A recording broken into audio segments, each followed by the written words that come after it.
Hare Krishna, Krishna Krishna, Hare Hare. Hare Rama, Rama Rama, Hare Hare. I've spoken on COVID-19 and the failure of civilization, COVID-19 and the failure of humanity, and now I'm going to speak, Krishna willing, on COVID-19 and the failure of science and religion. Gokul Chandra Prabhu told me that our friend and supporter here in Salem, Lakshmi Chand, had told him that he had heard Gokul Chandra Prabhu giving a talk in which he was talking about the failings of science, or if we really want to be precise, we should say scientism, because science is scientism, I guess you could translate as Vijnanavada.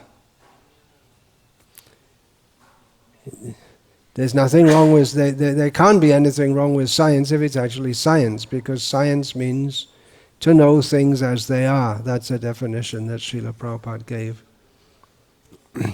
But generally science is used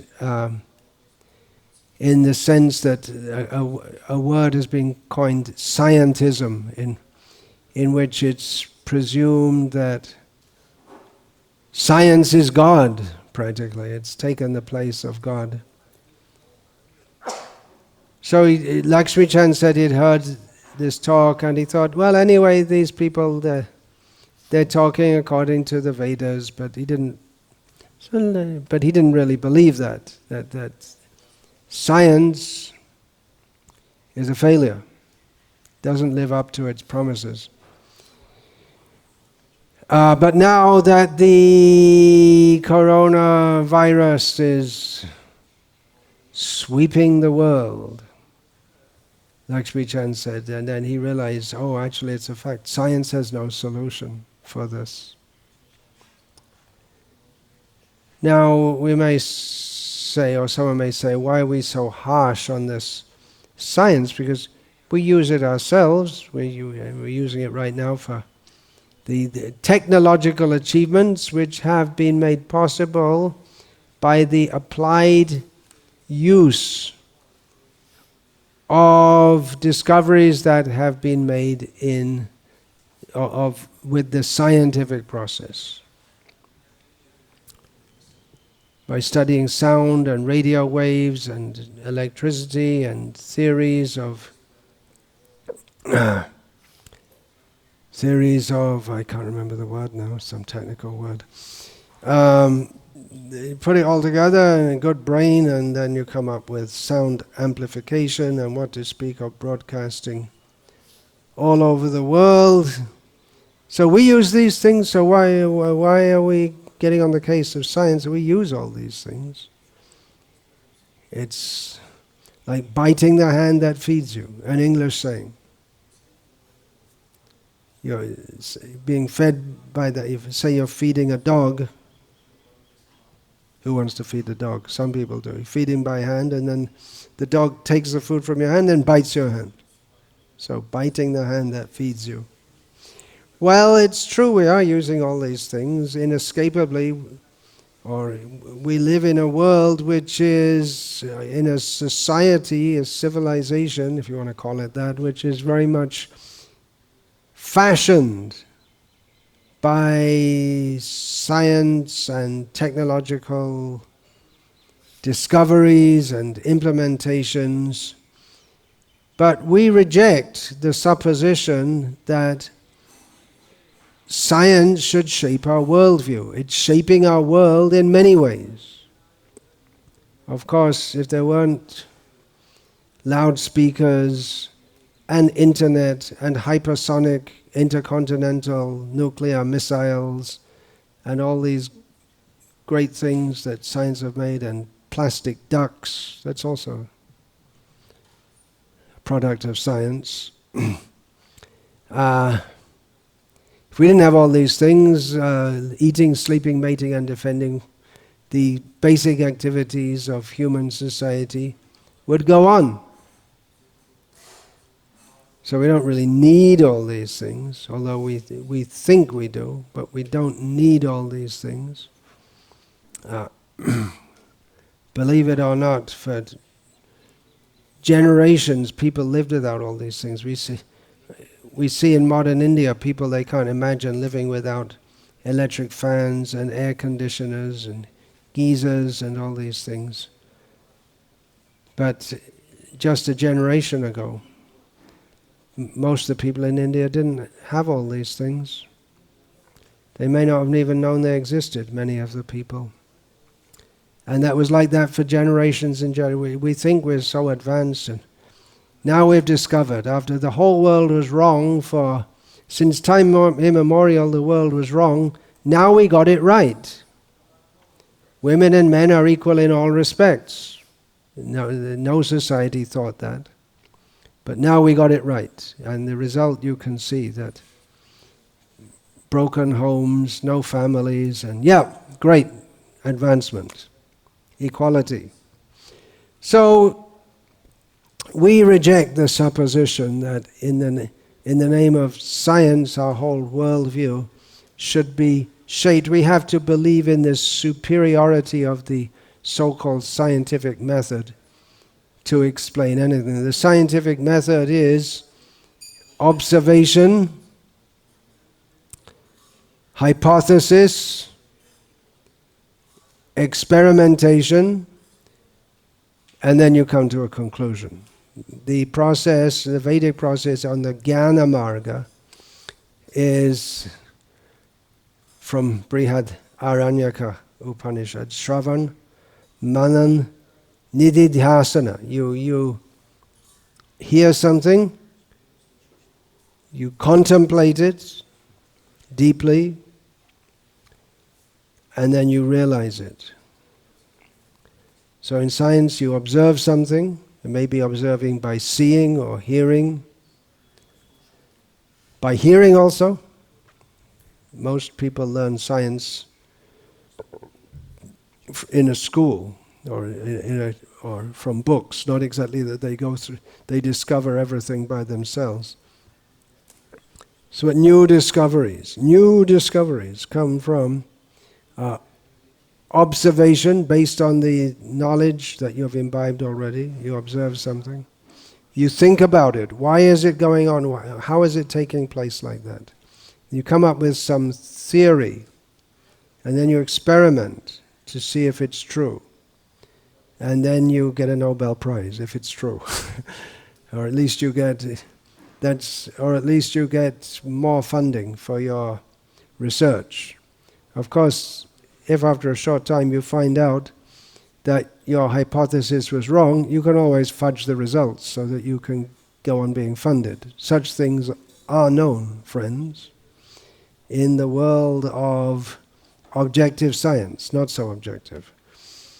So we reject this idea that science can explain everything. You say they from the scientific viewpoint, scientismic viewpoint, before people believed all these fables, mythology, there was a God who created everything. But now we know scientifically there's no God. There was nothing, it exploded, and here we are today. And there's evolution. There were simple monocell organisms, and they developed into Albert Einstein and others, all by the laws of nature. And there are laws of nature, but there's no lawmaker or law sustainer. So we have to believe that every society has its myths by which they explain things, how they go on. And in the present time we have the so-called scientific. It's a mythology. You can't prove it. The scientists will prove there's God. Well, there's so many things they can't prove. What's the proof of the Big Bang? It's a hypothesis. And it seems to fit their theories. Well, not exactly. There are so many problems with Big Bang theory, but they're reluctant to throw it in the dustbin where it belongs, because it's a cult. They all believe it, blind faith. No, we have so many equations and this and that, but the problem is the equations don't work. They don't fit. It doesn't make any sense. And therefore there are other theories floated around. But basically, as Mr. Lakshmi Chand, okay, they don't know what they said, they don't have a solution, they don't know what they're talking about. So we're taught at school the mythology that you're supposed to believe if you're an educated person, that science. But there are major problems with science. I don't want to get into it in great detail. I'm just saying that the coronavirus is bringing into focus for people who wouldn't have questioned it previously that science has failed. The idea that, we got everything under control, but scientists themselves, doctors, are dying from coronavirus. And they don't know exactly where it came from, how to stop it. All different theories floating around. I'll just mention a couple of major epistemic mistakes of science. Epistemic means they take as axioms. They just take it for granted. And there's no way to prove it. One thing is they assume that everything that can be known by human intelligence and observation. No way to prove it. And almost certainly wrong, because there's no reason, scientific or otherwise, why everything in existence should be within the scope of human observation. Why should we assume that? Another related mistake is that they a priori reject any possibility of a spiritual dimension. Why? Because they're rascals, that's all. There's no scientific.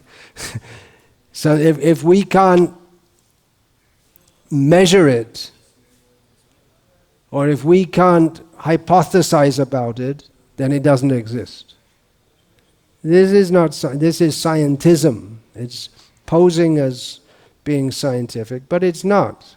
It's closed-minded fundamentalism, insisting that our theory is right, even though there's no, if you strip away all the big words and that they use, then there's nothing there but a bag of, a lot of hot air, that's all, just a lot of talk. But they can't explain, actually, how the universe comes into being, why there are so many laws in the universe. Yeah, they can explain there's this law and the laws of thermodynamics and this and that, they can explain. But why they're there, how they're there, how they all interact, how is it going on? One big theory, our dentist, Dr. Ramesh, he's really into this. Everything's just waves. Energy. But that can't be correct, because the waves have to have space to move in, right? If everything's waves, then how can they wave? They need some space to move in. That means there's something else apart from the waves. You may call it a vacuum or whatever. And you can just say it's all energy, but there must be differentiated kinds of energies, because light waves and sound waves, they cross each other and they don't interact. They don't bump into each other. Now there may be some scientific explanation from that, but just to say that everything is all waves is a very simplistic way of describing. And it also, the major problem, the hard problem, as David Chalmers calls it, is the problem is a problem for them because they don't know. What is consciousness? You may say everything's waves. Yeah, when I bang you on the head with a hammer, it's all just waves. That's all. It's pain. Pain is a fact. Okay, the failure of religion. Let's get onto that now. COVID virus and what's it called? Coronavirus and the failure of religion.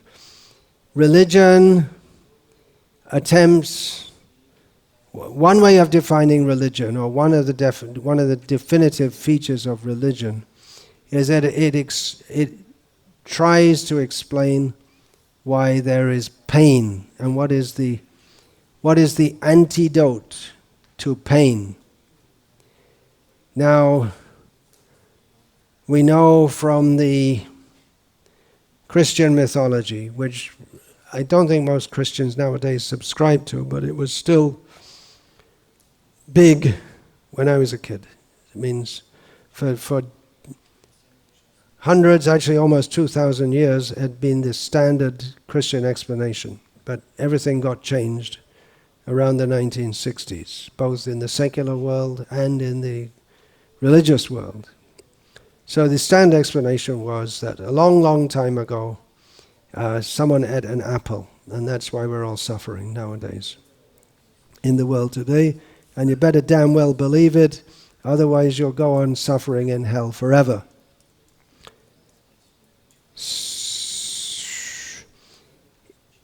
Not a very good explanation.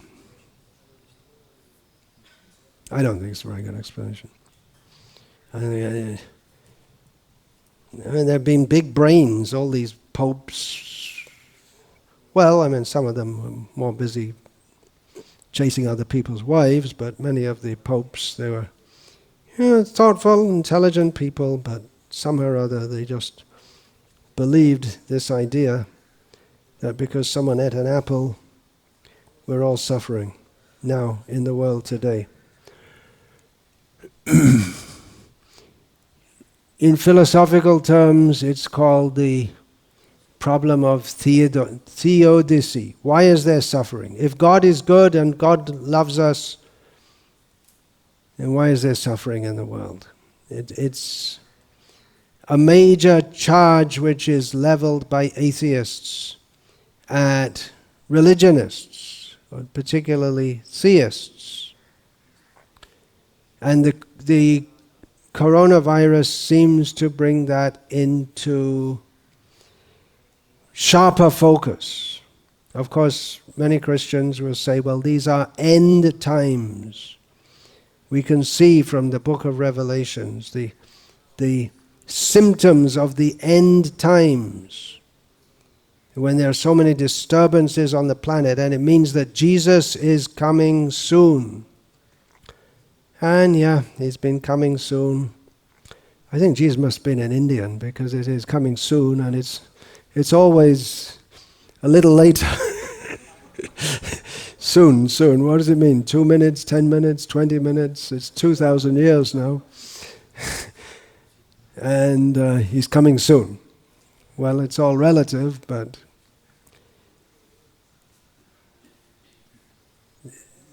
religionists say, don't worry, pray, God will protect you. We have here in India the Tablighi. Is that what it's called? Tablighi? Some group of Muslims got together in Delhi, I believe it was, and they were told, you should not do this because then you'll all get coronavirus, but they did it anyway, thinking that God will protect us, and they all got, well, many of them got coronavirus and subsequently spread it all around India. They didn't get they didn't win much favor for Islam by doing that. Similarly, in America, there are church leaders who are telling people, forget all this quarantine and all that, what's it called, lockdown and self-isolation.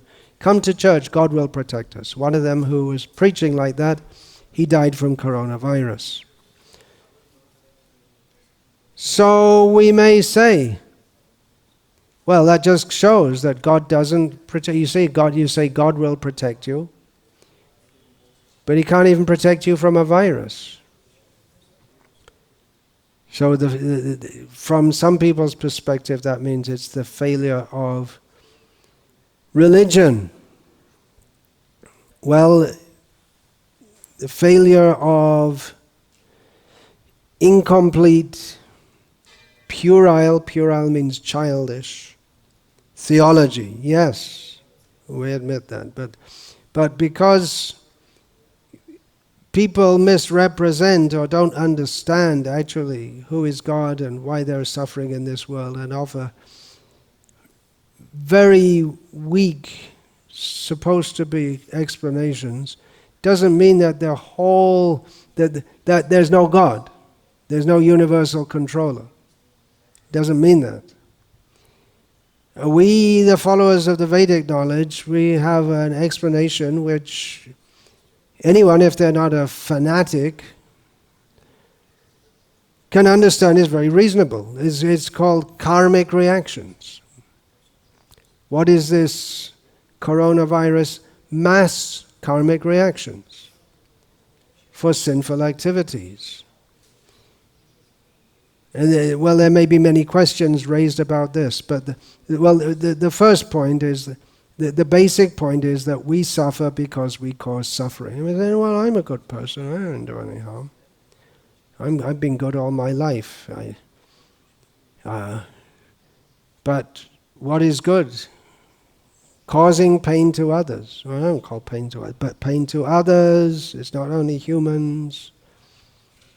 We cause pain to so many living beings. We go against the laws of God.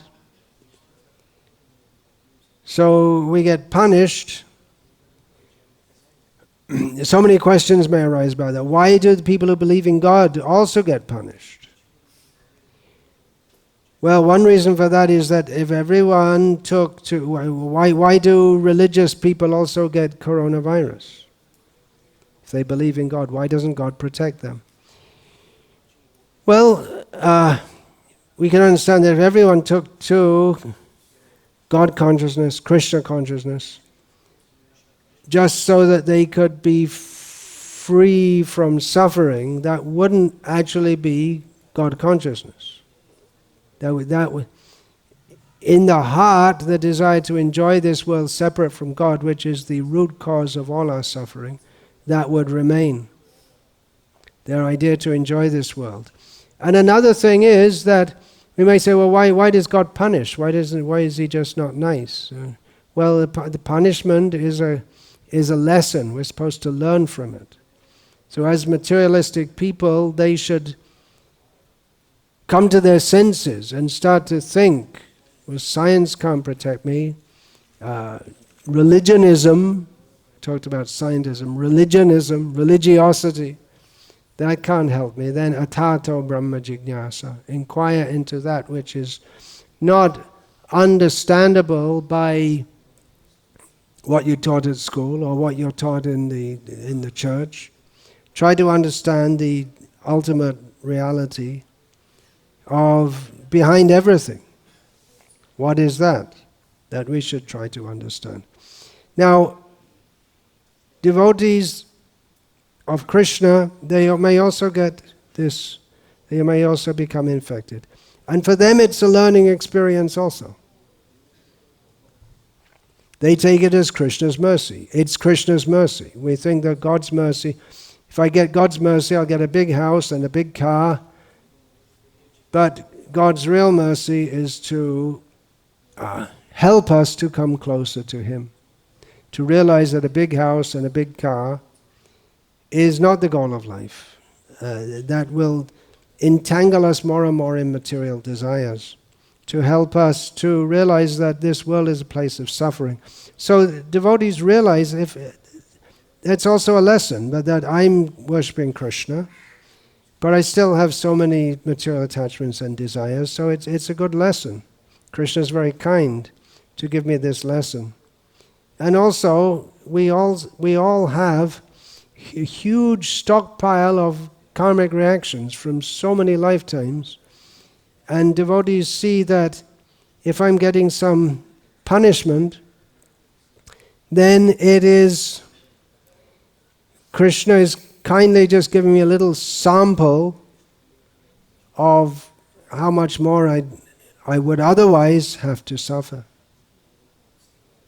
Now another question may arise if you don't want to accept this mass karmic reactions. Well, why now, all of a sudden? That may be difficult to ascertain because karma is very complex. Gahana kamano gatihi. It's kim karma kim akarmeti kevyo piyatramo hitaha.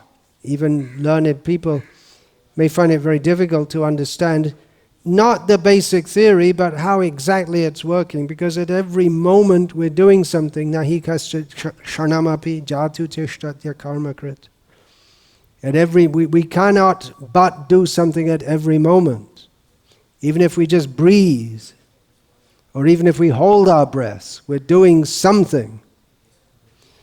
And everything we do that is impelled by a whole stock of previous activities and experiences and thoughts which make our mindset, which is also influenced by sangat sanjayate kama.